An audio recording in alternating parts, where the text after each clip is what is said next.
Dobrý deň, moje meno je doktor Zamboj a som vedúcim lekárom Beleza kliniky plastickej chirurgie a laserovej medicíny. Dnes by som vám chcel povedať pár vecí o operácii očných viečiok, skôr takých organizačných vecí.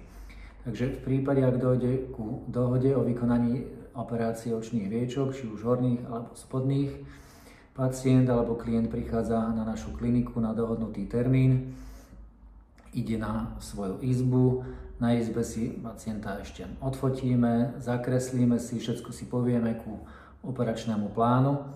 Následne podávame takú tabletku alebo liek, po ktorom dochádza k uvoľneniu predoperačného stresu, aby človek nemal pred operáciou stres, lebo mať pred operáciou stres je, si myslím, normálne.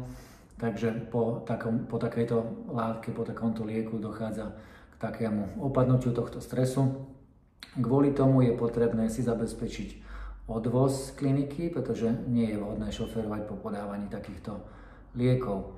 Následne ideme na operačnú sálu, kde sa aplikuje do kože malá drobná injekcia, ktorá skutočne nie je bolestivá a následne prebehne zákrok. Operácia očných viečok trvá povedzme do hodinky zhruba. Operácia spodných viečok záleží trošku už aj od rozsahu, okolo hodiny, možno že niečo cez. Často kombinujeme túto operáciu spoločne, teda robíme naraz horné aj spodné viečka. Po operácii sú zalepené iba ránky, či už na hornom viečku alebo na spodnom, takými stripmi alebo leukoplastmi telovej farby, aby to bolo čo najviac nenápadné. Čiže oko je voľné, odchádzate domov s tým, že vidíte, nie sú zalepené celé oči. Po operácii zostáva u nás pacient ešte povedzme do tej hodinky, kedy aplikujeme chladivé obklady a skontrolujeme, či je všetko v poriadku.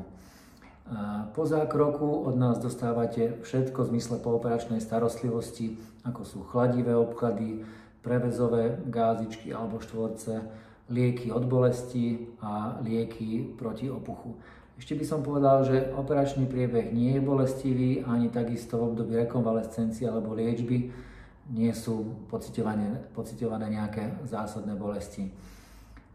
Ránky šijem väčšinou materiálom, ktorý je vstrebateľný, takže stehy nie je potrebné vyberať, ale na kontrolu chodia pacienti po tom týždni, kedy jemne odstránime stripy z tých raniek.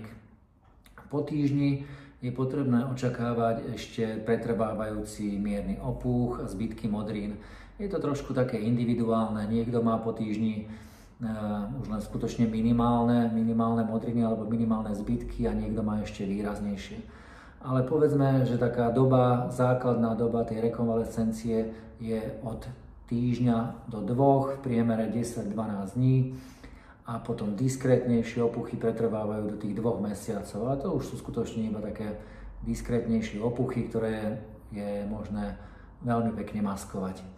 Definitívny efekt nastane alebo úplné zhojenie po pol roku, ale veľmi pekný efekt a nenápadné jazvičky je možné očakávať už po niekoľkých týždňoch, povedzme po 3-4 týždňoch, ako u koho.